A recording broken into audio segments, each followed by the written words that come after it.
Hello everyone. तो स्वागत है आप सब लोगों का रिसोर्स यूपीपीएससी के सेकंड पार्ट में। हमने कल 30 नंबर तक क्वेश्चन को देख लिया था, यानी 30 नंबर क्वेश्चन तक, और ये हमारा टेस्ट नंबर 3 है। तो अब हम इसके आगे से देखते हैं और अपने क्वेश्चन को सॉल्व करते हैं। नेक्स्ट क्वेश्चन है कि प्लासी की लड़ाई 1757 के परिणामों के संदर्भ में निम्नलिखित कथनों पर विचार कीजिए। ऑप्शन फर्स्ट है, ईस्ट इंडिया कंपनी को बंगाल, बिहार और उड़ीसा में मुक्त व्यापार का निर्विवाद अधिकार दिया गया था। सेकंड है, इंग्लैंड से स्वर्ण रजत का आयात इस लड़ाई के बाद बंद हो गया।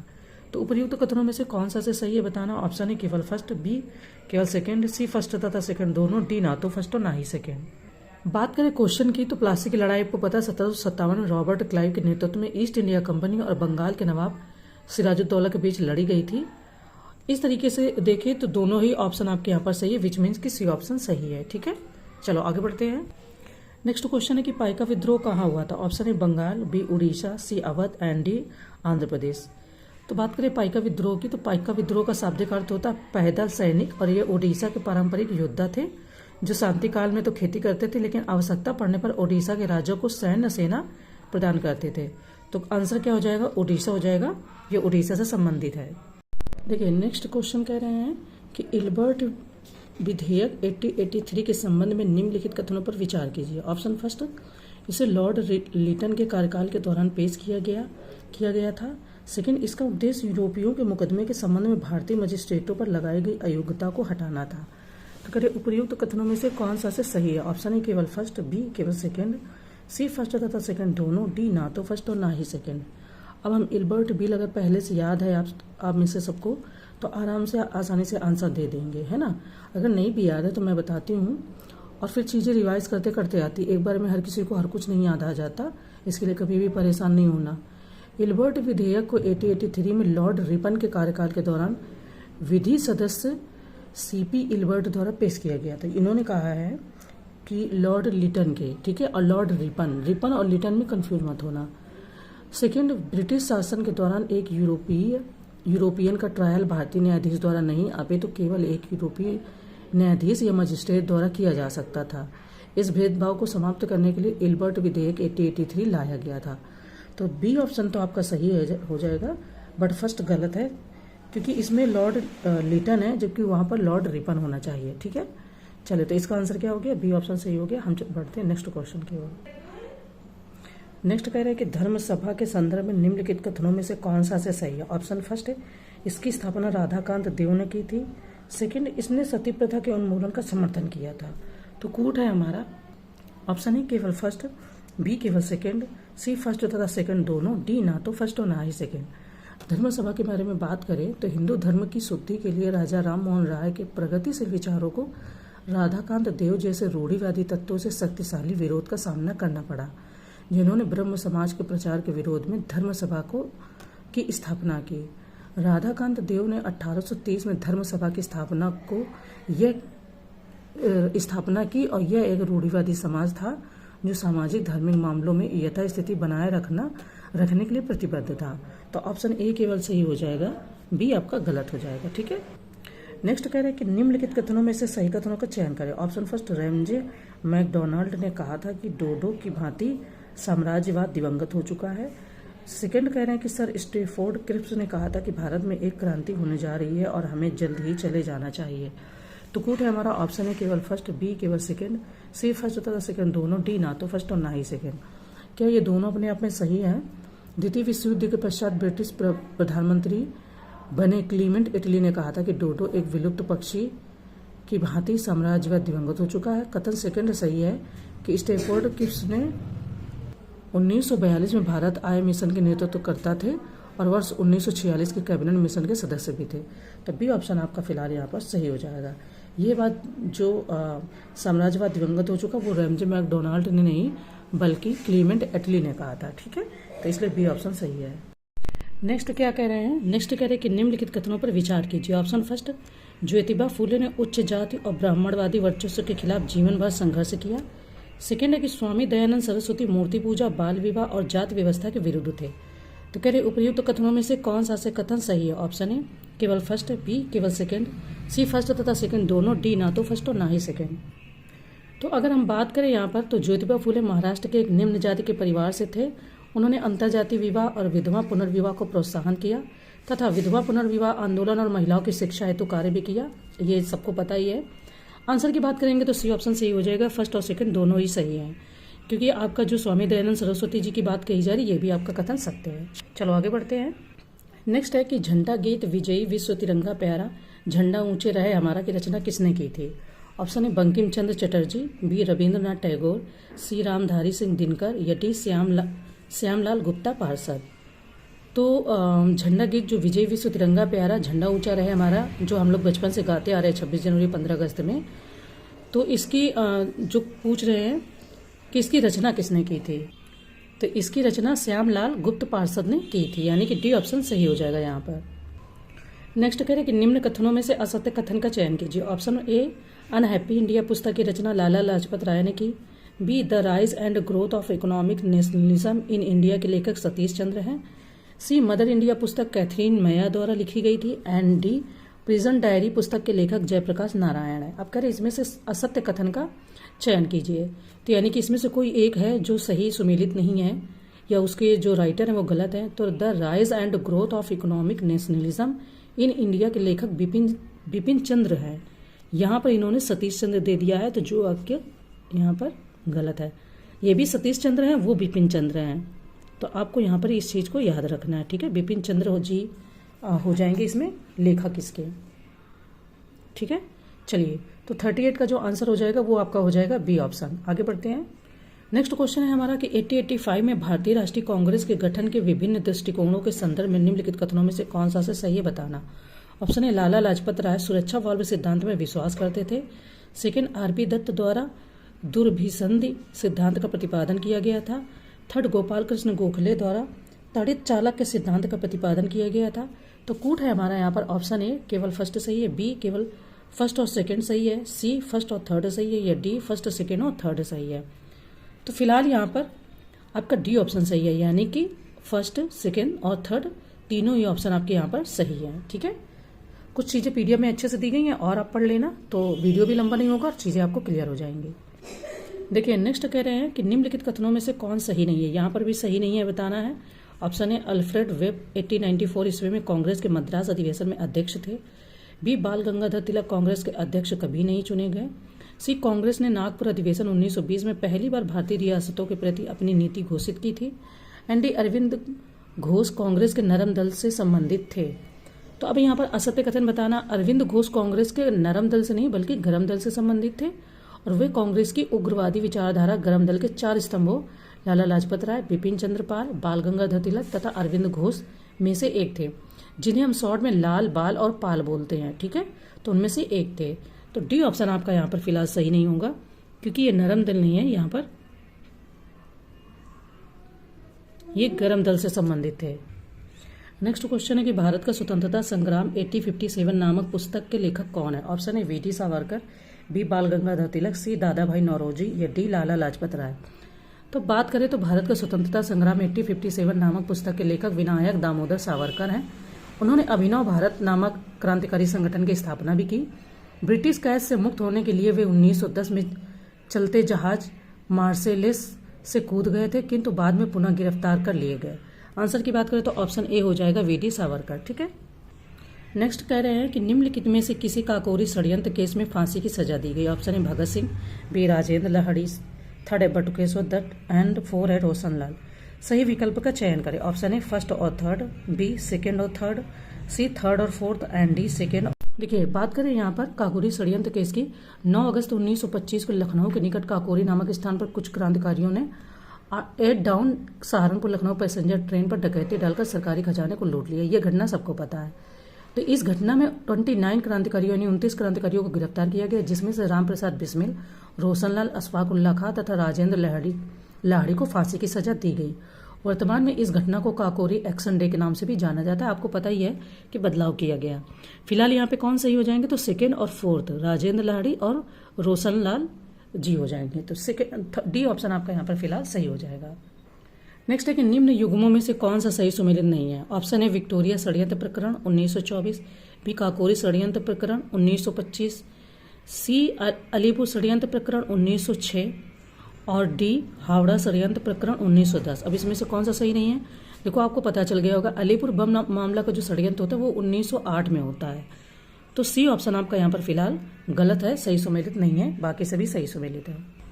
नेक्स्ट कह रहे हैं कि नीचे उन व्यक्तियों की सूची दी गई है जो भारतीय राष्ट्रीय कांग्रेस के अध्यक्ष हुए, उन्हें तिथि के अनुसार क्रमबद्ध कीजिए। ऑप्शन है महात्मा गांधी, बी जवाहरलाल नेहरू, थर्ड है वल्लभ भाई पटेल एंड फोर्थ है श्रीमती सरोजनी नायडू। कूट है हमारा ऑप्शन है first second third fourth, B first third fourth second, C first fourth second third and D fourth third first second. Answer की बात करें यहाँ पर हम क्वेश्चन की, तो देखिए महात्मा गांधी जी 1924, श्रीमती सरोजनी नायडू जी 1925, जवाहरलाल नेहरू 1929 एवं 1930, वल्लभ भाई पटेल 1931। अब यहाँ पर जो सही नहीं, जो तिथि के अनुसार क्रमबद्ध सही है वो आपका हो जाएगा सी फर्स्ट फोर्थ सेकंड थर्ड। ठीक है। नेक्स्ट है कि निम्न युग्मों पर विचार करें। पत्र और पत्रिकाएं हैं और ये उसके लेखक और संपादक हैं। अब हमें इन्हें मिलान करना। Indian unrest Dinabandhu Andrews, B unhappy India Lala Lajpat Rai, third है कर्मयोगी अरविंदो घोष। तो उपयुक्त में से कौन सा से सही सुमेलित? तो ऑप्शन है सेकेंड और थर्ड, बी फर्स्ट और थर्ड, सी फर्स्ट और सेकेंड एंड डी उपरोक्त सभी। देखो बात करें तो यहाँ पर जो इसका सही ऑप्शन हो जाएगा वो आपका हो जाएगा ए, इंडियन अर्नेस्ट सर वैलेंटाइन सिरोल ने निकाला था, अन्य सभी यहाँ पर सही सुमेलित हैं। तो आंसर की बात करें तो सेकेंड और थर्ड आपका सही हो जाएगा। इंडियन अर्नेस्ट का दीनबंधु एंड्रयूज नहीं है बल्कि सर वैलेंटाइन सिरोल जी हैं। ठीक है, चलो आगे बढ़ते हैं।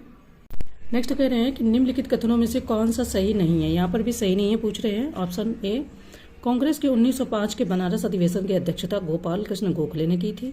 बी, कांग्रेस के 1906 के बम्बई अधिवेशन की अध्यक्षता दादा भाई नौरोजी ने की थी।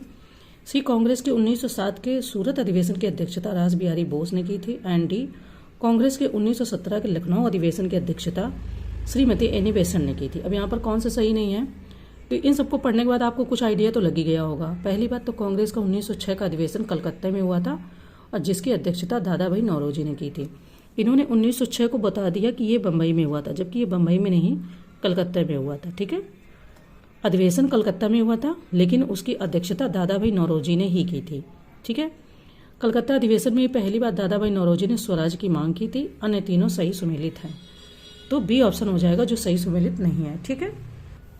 नेक्स्ट है कि सन 1892 ईस्वी में दादा भाई नौरोजी किस पार्टी से ब्रिटिश पार्लियामेंट के सदस्य चुने गए थे? ऑप्शन है Congress party, B Labour party, C Liberal party या डी इनमें से कोई नहीं। तो दादा भाई नौरोजी एक महान व्यक्ति, कानून निर्माता, विचारक, उद्योगपति और राजनीतिक थे। ब्रिटिश सरकार को भारत के मामलों की सही जानकारी देने के लिए उन्होंने 1867 में लंदन में ईस्ट इंडिया एसोसिएशन की स्थापना की। फिलहाल वो लिबरल पार्टी से चुने गए थे। ठीक है। नेक्स्ट कह रहे हैं कि निम्नलिखित में से कौन मुस्लिम लीग का संस्थापक सदस्य नहीं था? ऑप्शन है सलीमुल्लाह खां, बी आगा खान, सी मोहसिन उल मुल्क एंड डी मोहम्मद अली जिन्ना।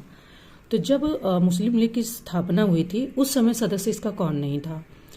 तो नवाब सलीमुल्लाह खान ने 1906 में अखिल भारतीय मुस्लिम शैक्षिक सम्मेलन के दौरान अखिल भारतीय मुस्लिम लीग के गठन का प्रस्ताव किया। मोहसिन उल मुल्क तथा वकार उल मुल्क को संयुक्त रूप से संगठन का सचिव नियुक्त किया गया। लखनऊ में मुस्लिम लीग का मुख्यालय बनाया गया और आगा खान इसके प्रथम अध्यक्ष थे।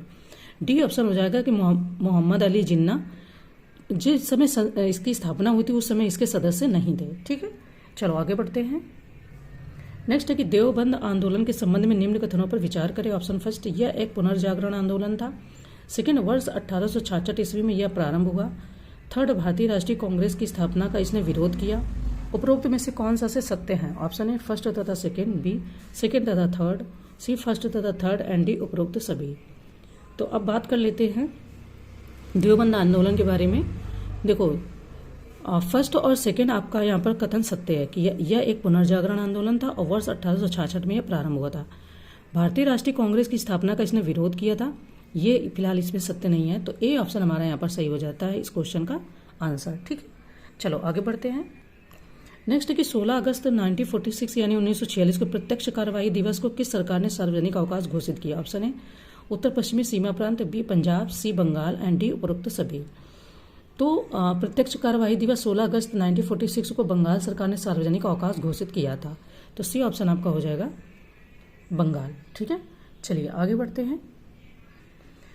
नेक्स्ट है कि निम्नलिखित में से कौन सा क्रांतिकारी दिल्ली षड्यंत्र केस में शामिल नहीं था? ऑप्शन है भाई बाल मुकुंद, बी मास्टर अमीर चंद, सी बाल गंगाधर तिलक या डी दीनानाथ। तो बात करें अगर यहाँ पर हम, तो हार्डिंग बम कांड ही दिल्ली षड्यंत्र केस के नाम से प्रसिद्ध है। इसमें 13 व्यक्तियों को अभियुक्त बनाया गया था, जिसमें भाई बाल मुकुंद, मास्टर अमीरचंद, दीनानाथ, बसंत कुमार, बलराज बहला आदि को गिरफ्तार किया गया।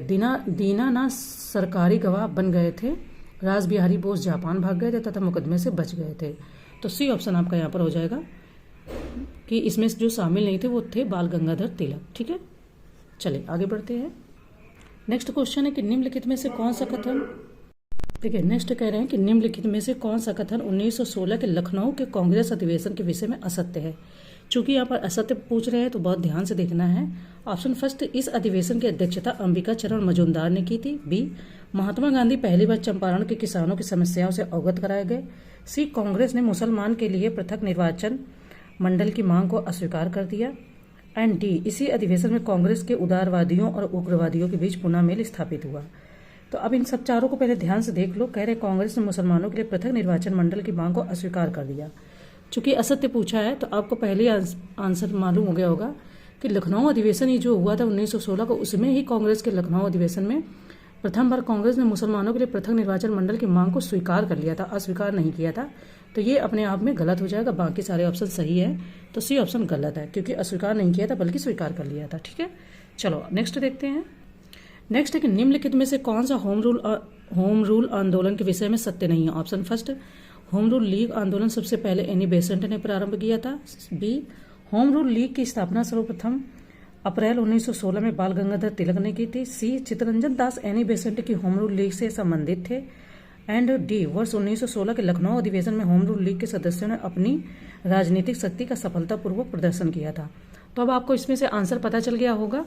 देखते हैं फिलहाल फिर भी। कथन सी असत्य है, Chittaranjan Das home rule league से नहीं जुड़े थे। सबको पता है कि चित्तरंजन दास जी नहीं थे, एनी बेसेंट थी और बाल गंगाधर तिलक जी थे।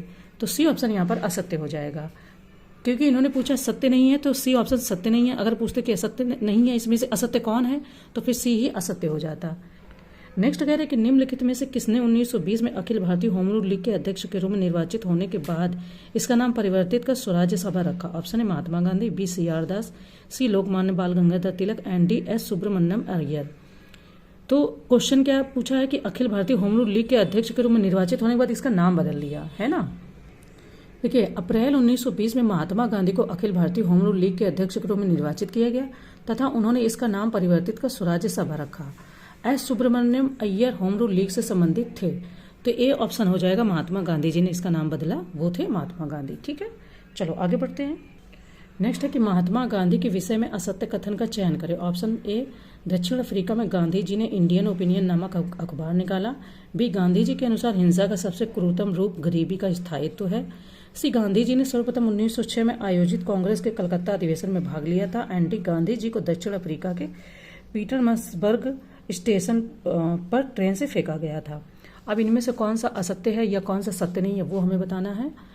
कथन सी असत्य है, गांधी जी ने सर्वप्रथम 1901 में आयोजित कांग्रेस के कलकत्ता अधिवेशन में भाग लिया था, ना कि इन्होंने बताया 1906 में। तो ये 1906 में नहीं, उन्होंने सबसे पहले 1901 में ही भाग ले लिया था, और वो भी आपका कलकत्ता अधिवेशन ही था।